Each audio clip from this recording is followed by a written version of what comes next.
दोस्तों ये video त्रिकोणमिति chapter के ऊपर मेरी पहली वीडियो है और इस वीडियो में हम लोग त्रिकोणमिति चैप्टर के जो महत्वपूर्ण सूत्र होते हैं उनको हम लोग अच्छे से समझेंगे और ये भी समझेंगे कि उनका यूज करके कैसे प्रश्नों को हल किया जाता है। तो यहाँ पे आपको ये सूत्र दिख रहा होगा, ये पूरे 6 सूत्र होते हैं, ठीक है। और मैं आपको बता दूँ कि ये जो 6 सूत्र है ये सबसे महत्वपूर्ण सूत्र होते हैं, क्योंकि त्रिकोणमिति चैप्टर में आपको जितने भी सूत्र आपको दिखाई देते हैं वो सभी सूत्र इन्हीं से बनाए जाते हैं, इन्हीं सूत्रों का यूज करके बनाए जाते हैं। तो इस तरह से आप समझ सकते हैं कि ये सूत्र आप लोगों के लिए कितना महत्वपूर्ण है और आपको इसे अच्छे से बिल्कुल समझ लेना है। और इस वीडियो में मैं आपको इन सभी सूत्रों को याद करने का एक सिंपल सा ट्रिक भी बताऊंगा। अगर आप वो ट्रिक फॉलो करेंगे तो आपको ये सूत्र कभी भी नहीं भूलेगा, ठीक है। तो चलिए वीडियो शुरू करते हैं।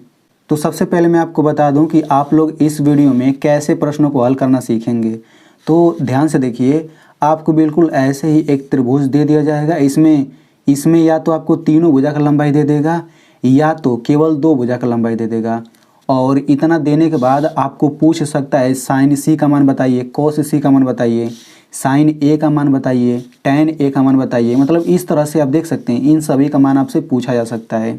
तो इस तरह के सवालों को कैसे हल करते हैं, हम लोग इन्हीं सूत्रों का यूज करके हल करते हैं, ठीक है। तो इन सूत्रों को समझने से पहले हम लोग थोड़ा सा ये जान लेते हैं। यहाँ पे देखिए कुछ हिंदी वर्ड का इंग्लिश मीनिंग दिया गया है ताकि जो सीबीएसई बोर्ड वाले बच्चे हैं वो भी इसे अच्छे से समझ सकें, ठीक है। तो देखिए लंब को अंग्रेजी में बोलते हैं परपेंडिकुलर, आधार को इंग्लिश में बोलते हैं बेस। बिल्कुल इसी तरह से आप लोग ये पूरा देख सकते हैं, ठीक है। अब यहाँ पे जो ये 6 सूत्र है, यहाँ पे आप देखिए इन 6 सूत्रों में अगर आप देखेंगे तो आधार कड़ लंब, केवल आधार कड़ लंब इन्हीं का यूज करके पूरा सूत्र बना है। तो सबसे पहले हम ये समझेंगे कि आधार कड़ लंब ये होता क्या है, ठीक है। तो इसे आप लोग ध्यान से समझिएगा। तो इसे समझने के लिए सबसे पहले आपको समझना पड़ेगा कि समकोण त्रिभुज किसे कहते हैं, ठीक है। समकोण त्रिभुज, तो देखिए समकोण त्रिभुज क्या होता है, ध्यान से समझिएगा। ऐसा त्रिभुज जिसका एक कोण 90 अंश का हो उसे ही हम समकोण त्रिभुज कहते हैं। देखिए 90 अंश जो कोण होता है, 90 अंश कोण को हम समकोण कहते हैं।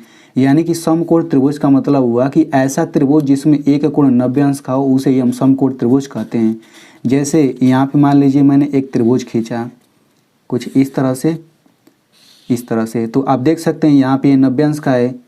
तो यहाँ पे देखिए 90 अंश कोण को हम ऐसे दिखा देते हैं, मतलब ऐसे जहाँ पर भी दिखे आप समझ जाइए कि यहाँ पे 90 अंश का कोण है, ठीक है ना। तो आई होप आपको समझ आ गया होगा कि समकोण त्रिभुज क्या होता है। यानी कि ऐसे आपको कहीं पर दिख जाए तो समझ लीजिए कि ये समकोण त्रिभुज है, क्योंकि समझिए कि ये 90 अंश का कोण बना हुआ है। ये 90 अंश कोण को दिखाने का तरीका है, ठीक है। तो इस तरह से आप समझ गए। अब हम समझते हैं आधार लंब और कड़ ये क्या चीज़ होता है। तो ध्यान से देखिए 90 अंश के सामने जो भुजा होता है इसे हम लोग बोल देते हैं कड़, ठीक है, यानी कि हाइपोटेनस। 90 अंश के सामने जो भुजा होता है इसको हम हमेशा कड़ बोलेंगे। अब जो ये नीचे वाली भुजा है इसको हम लोग बोल देंगे आधार यानी कि बेस, इसको हम लोग बोल देंगे लंब। अब यहाँ पे एक चीज़ आपको और समझना चाहिए। देखिए 90 अंश के सामने वाली जो भुजा है ये कड़, ये सबसे लंबी भुजा होती है और ये कभी भी नहीं बदलेगा, कड़ ये हमेशा रहेगा। लेकिन देखिए हम कभी कभी इसको आधार बोल सकते हैं, इसको लंब बोल सकते हैं। देखिए यहाँ पे इसको आधार बोले हैं, इस भुजा को लंब बोले हैं, लेकिन हम चाहें तो इसको लंब बोल सकते हैं, इसको आधार बोल सकते हैं। यानी कि लंब आधार हम इधर उधर कर सकते हैं, कोई दिक्कत नहीं है, लेकिन कड़ हमेशा फिक्स रहेगा। 90 अंश के सामने वाली भुजा ही कड़ रहेगा। तो इतना आपको अगर समझ आ गया है तो चलिए अब हम यहाँ पे सूत्र को समझ लेते हैं। तो देखिए आपको कितना सूत्र याद होना चाहिए, ध्यान से समझिए। आपको ये 6 सूत्र याद होना चाहिए, इन्हीं का यूज करके हम सवालों को हल करेंगे। तो सबसे पहले यहाँ पे पहला सूत्र देख लीजिए, साइन ए बराबर होता है लंब बटे कड़। ये बराबर मैंने लगा दिया, इसको आप लोग इग्नोर करिएगा। साइन ए बराबर लंब बटे कड़ होता है, कोस ए बराबर आधार बटे कड़ होता है, टेन ए बराबर होता है लंब बटे आधार, कोट ए बराबर होता है आधार बटे लंब। ऐसे ये, ठीक है, पूरा 6 सूत्र है। तो ये आपको एकदम अच्छे से याद होना चाहिए। इस वीडियो में हम लोग इसका ट्रिक भी समझेंगे इसको याद करने का, ठीक है, बहुत ही आसानी से याद हो जाता है। अब यहाँ पे इसको हम थोड़ा सा समझते हैं। देखिए जब भी साइन आ जाए और कोस आ जाए तो हमेशा इसके बाद यहाँ पे जो लिखा है ना ये कोण लिखा रहता है। यानी कि ए कोई कोण है 30 अंश 40 अंश, यानी कि साइन आ जाए, कोस आ जाए, टेन, कोट सेक, कोसेक, इन सब के बाद जो ये लिखा रहता है ये कोड लिखा रहता है। समझ में आ गया ना? ठीक है, जब हम सवाल को हल करेंगे आपको और अच्छे से समझ आ जाएगा। तो चलिए सबसे पहले हम इस पहले क्वेश्चन को हल करते हैं। क्या बोला गया है?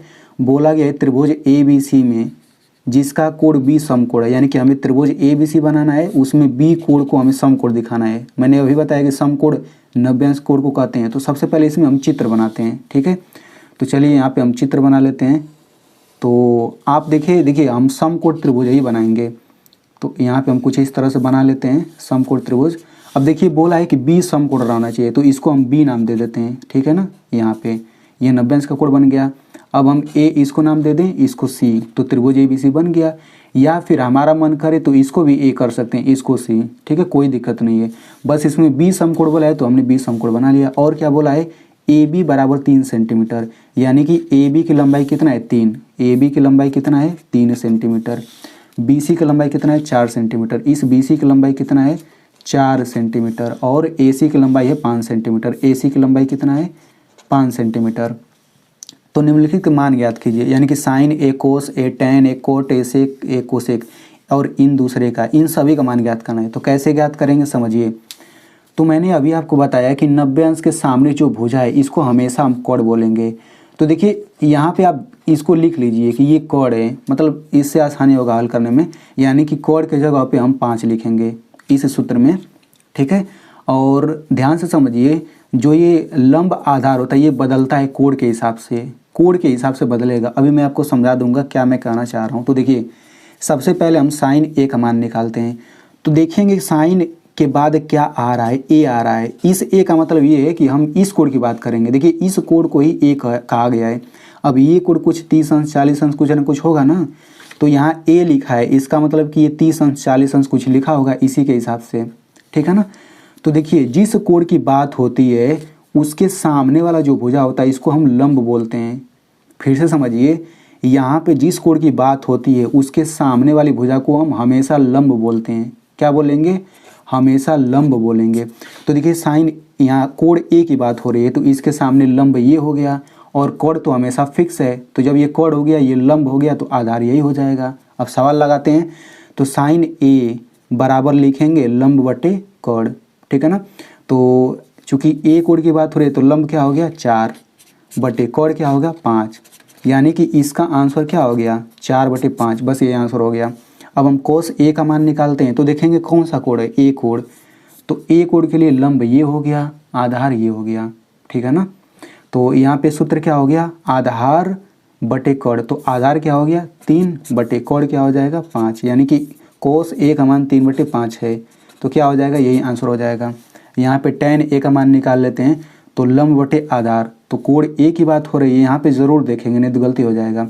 तो क्या हो जाएगा? लंब बटे आधार, तो ये हो जाएगा 4 बटे 3 और ये हो जाएगा आंसर। बिल्कुल इसी तरह से हम चाहें तो इन सभी का मान निकाल सकते हैं। सेक ए का मान हो जाएगा कोण बटे आधार, तो कोण क्या चीज़ है? कोण 5 हो जाएगा और आधार 3 हो जाएगा। चूँकि ए कोण की बात हो रही है ना, तो लंब ये हमेशा रहेगा, ये आधार रहेगा। इसी तरह से चलिए अब हम लोग यहाँ पे सी कोण वाले का मान ज्ञात करते हैं। ठीक है, तो इसे भी आप लोग ध्यान से समझिएगा। देखिए हम यहाँ से हल करते हैं। तो ये चित्र बिल्कुल वही चित्र है, अलग नहीं है। तो हम यहाँ पे कोस सी का मान निकालेंगे। तो आप ध्यान से देखिए, यहाँ पे कुछ भी लिखा रहे, यहाँ पे सी लिखा रहे, चाहे ए कोण लिखा रहे, चाहे बी कोण लिखा रहे, कोई भी यहाँ पे कोण लिखा रहे, हमेशा जब भी साइन आएगा तो हमेशा लंब बटे कोण यही सूत्र लगाएंगे। देखिए दोनों में बिल्कुल एक ही सूत्र है। यहाँ पे देखिए, यहाँ पे साइन सी है तो लंब बटे कोण है, यहाँ पे ए है फिर भी लंब बटे कोण ही है। मतलब यहाँ पे कोण कुछ भी रहे हमेशा सेम सूत्र लगता है। जैसे देखिए टेन सी बराबर लंब बटे आधार है, और यहाँ पे देखिए टेन ए बराबर लंब बटे आधार, दोनों जगह लंब बटे आधार ही है। यहाँ पे सी ए कुछ भी हो सकता है, कोई दिक्कत नहीं है। तो यहाँ पे हमें कोस सी बताना है। तो सबसे पहले यहाँ पे कोण देख लेते हैं। तो देखिए 90 अंश के सामने ये वाली भुजा, ये तो हमेशा कोण ही रहेगा। अब इसमें देखिए सी कोण की बात हो रही है, ध्यान समझिएगा, सी कोण की बात हो रही है। तो सी कोण यहाँ पे है। अब इसके सामने ये लंब होगा। बोलो, मैंने बोला कि यहाँ पे जो कोण रहेगा उसके सामने वाला लंब हो जाएगा हमेशा। तो कोण तो ये हो गया, ये तो हमेशा फिक्स है। अब इसके सामने वाला लंब ये हो गया, तो ये क्या हो गया? ये आधार हो गया। अब देखो सवाल कितना जल्दी हो जाएगा। कोस सी बराबर होगा आधार बटे कोण। तो आधार कहाँ है? आधार 4 है, बटा कोण क्या है? कोण हो जाएगा 5, यानी कि यही आंसर है। साइन सी का मान क्या हो जाएगा, लंब बटे कॉड। तो लंब क्या है 3 बटे कॉड क्या है, कॉड है 5, तो 3/5 इसका आंसर हो जाएगा। बिल्कुल इसी तरह से इन सब का मान निकाल सकते हैं। चलिए हम कोसेक सी का मान निकालते हैं। तो कोसेक सी बराबर क्या है, कॉड बटे लंब। तो कॉड कहाँ पे है, कॉड यहाँ पे आप देख सकते हैं 5 है, तो यहाँ पे कॉड के जगह पे 5 लिख लेते हैं, बटे लंब के जगह पे क्या लिखेंगे, लंब क्या है 3 है, तो 5/3 यही क्या हो जाएगा, इसका आंसर हो जाएगा। तो चलिए अब मैं आपको यहाँ पे सूत्र याद करने का ट्रिक बता देता हूँ, क्योंकि ये सूत्र एकदम आपको किसी भी कीमत पे याद होना चाहिए। ठीक है, तो ट्रिक क्या है समझिए।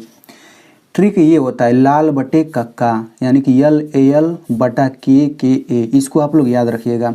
ये ऊपर क्या लिखा है अभी इसको भूल जाइए। ठीक है, इसमें L का मतलब हो गया लंब, L का मतलब लंब यानी कि परपेंडिकुलर, A का मतलब क्या हो गया आधार यानी कि बेस, K का मतलब क्या हो गया कॉर्ड यानी कि हाइपोटेनस। ठीक है, यानी यहाँ पे लंब L का मतलब लंब है, A का मतलब आधार, K का मतलब कॉर्ड हो गया।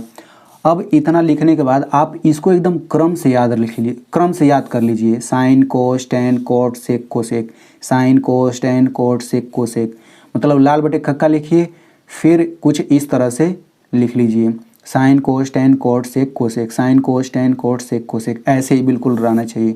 तो यहाँ पे देखिए साइन A का सूत्र क्या हो जाएगा, चाहे साइन A लिखिए चाहे साइन B लिखिए, कुछ भी हो सकता है। तो साइन जब भी आएगा तो उसके लिए सूत्र क्या होगा, लंब बटे कॉर्ड। ठीक है ना, यहाँ पे मैं आपको बगल में सूत्र भी दिखाता चल रहा हूँ। यहाँ पे देखिए जब भी साइन आएगा तो हमेशा लंब बटे कॉर्ड हम सूत्र लिखेंगे, देख सकते हैं यहाँ पे। जब भी कोस आएगा तो आधार बटे कॉर्ड हो जाएगा, यहाँ पे देख सकते हैं आधार बटे कॉर्ड। जब भी टेन आ जाएगा तो लंब बटे आधार लिख देंगे। अब यहाँ पे जब कोट आ जाएगा तो अब नीचे से चलेंगे, कोट A बराबर क्या हो जाएगा, आधार बटे लंब, कोट A बराबर आधार बटे लंब। इसी तरह से सेक A बराबर क्या हो जाएगा, कॉर्ड बटे आधार। ठीक है ना, मतलब नीचे आ गए तो उल्टा देखना पड़ेगा, कॉर्ड बटे आधार। कोसेक बराबर क्या हो जाएगा, कॉर्ड बटे लंब। तो इस तरह से आपको पूरा सूत्र याद हो सकता है इससे। चलिए अब हम लोग एक क्वेश्चन और समझ लेते हैं, और आप लोग इस क्वेश्चन को ज़रूर समझिएगा। अगर आपने वीडियो छोड़ दिया तो इतना आप समझ लीजिए कि आप अधूरा नॉलेज लेकर जाएंगे, क्योंकि इसे समझना बहुत ही ज़रूरी है। समझिए क्वेश्चन क्या है।